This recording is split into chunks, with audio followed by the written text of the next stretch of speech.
अरे अपना फोन तो चेक कर लो। आप कब आए? कभी कभी तो मुझे लगता है कि तुम्हारे पास मेरे लिए भी वक्त नहीं है।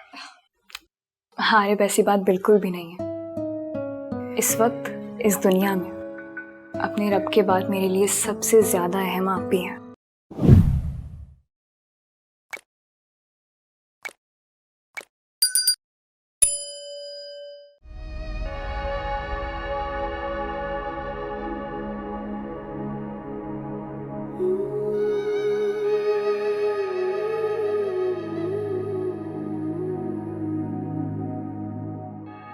अरे अपना फोन तो चेक कर लो। आप कब आए? काफी देर से। तुम्हारी इतनी लंबी दुआ, इतना लंबा सजदा। बस ऐसी ही होती मेरी दुआएं और सजदे। और क्या तुम्हारी दुआओं की इस लिस्ट में मैं भी शामिल हूँ? कैसी बातें कर रहे हैं आप? जाहिर सी बात है। और कौन कौन शामिल है? वो सारे लोग जो मेरी जिंदगी का हिस्सा हैं,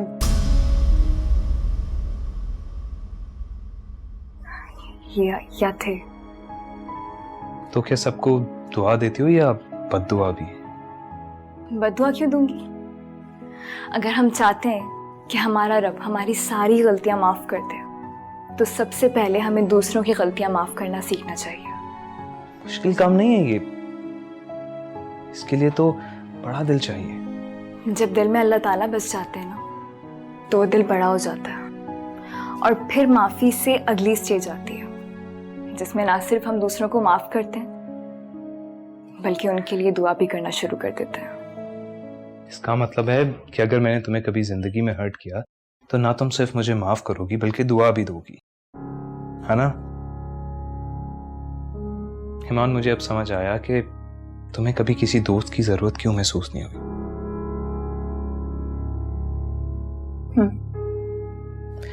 तुम्हारी तो तन्हाई इतनी मसरूफ है कि तुम्हें किसी की जरूरत नहीं। कभी कभी तो मुझे लगता है कि तुम्हारे पास मेरे लिए भी वक्त नहीं है।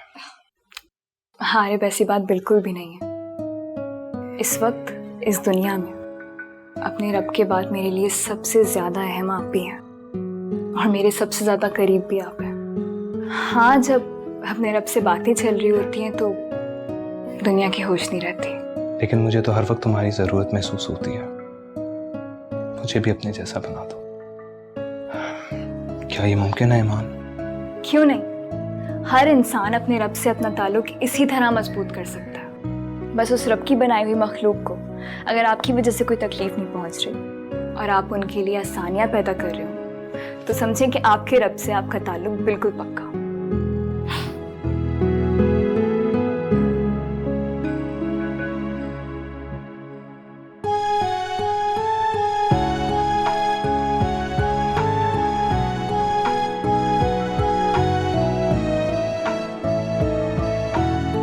आप भी ना?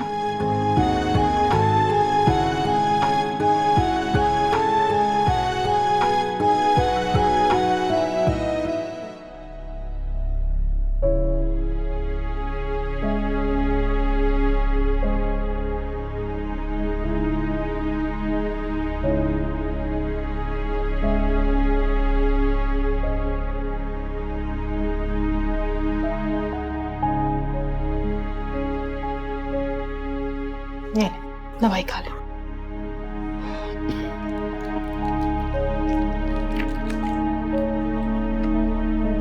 ये ले।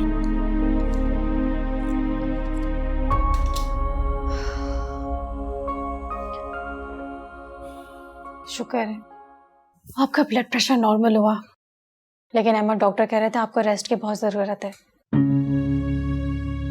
सच पूछो तो फौजिया,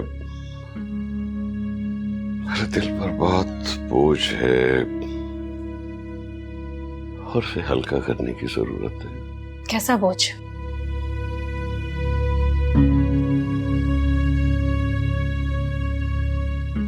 पता नहीं, बस एक अजीब सा बोझ है। इस बीमारी ने मुझे बहुत से अहम फैसले करने पर मजबूर कर दिया। क्या मतलब है मैम, कैसी बातें कर रहे हैं आप? फौजिया, मैंने सोचा है कि मैं अपनी प्रॉपर्टी में से आधा हिस्सा किसी फाउंडेशन को दे दूं। अहमद, ये आप कैसी बातें कर रहे हैं? अभी आपकी तबीयत ठीक नहीं, वरना मैं आपसे लड़ाई करती। कितने खुदगर्ज इंसान हैं आप। क्यों? इसमें खुदगर्जी वाली क्या बात? क्यों बात नहीं है? मैं आपकी बीवी हूं, आपके बच्चे हैं, एक बेटा है, एक बेटी है। इतने वारिस होने के बावजूद आप अपनी प्रॉपर्टी बाहर बांटेंगे?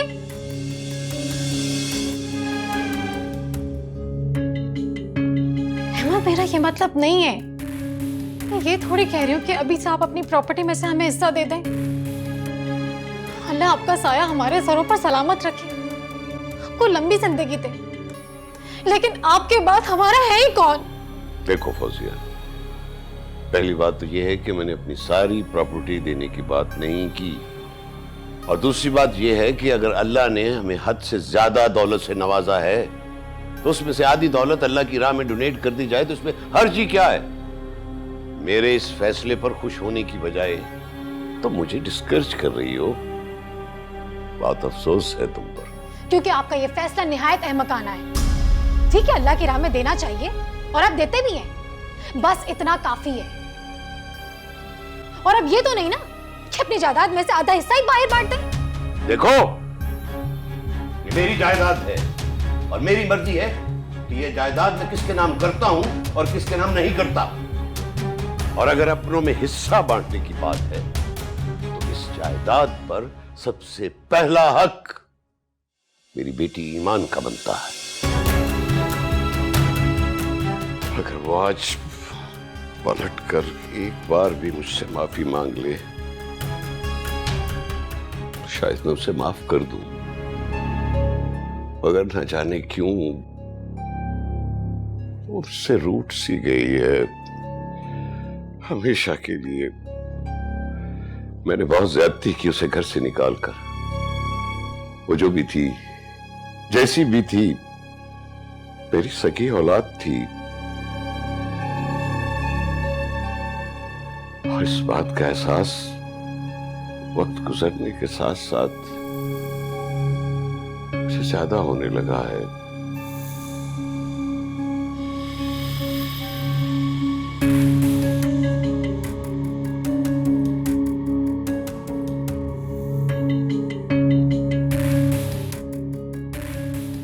तो ईमान के लिए तुम्हारे दिल में पैदा होने वाला ये नरम गोशा खत्म करना ही पड़ेगा।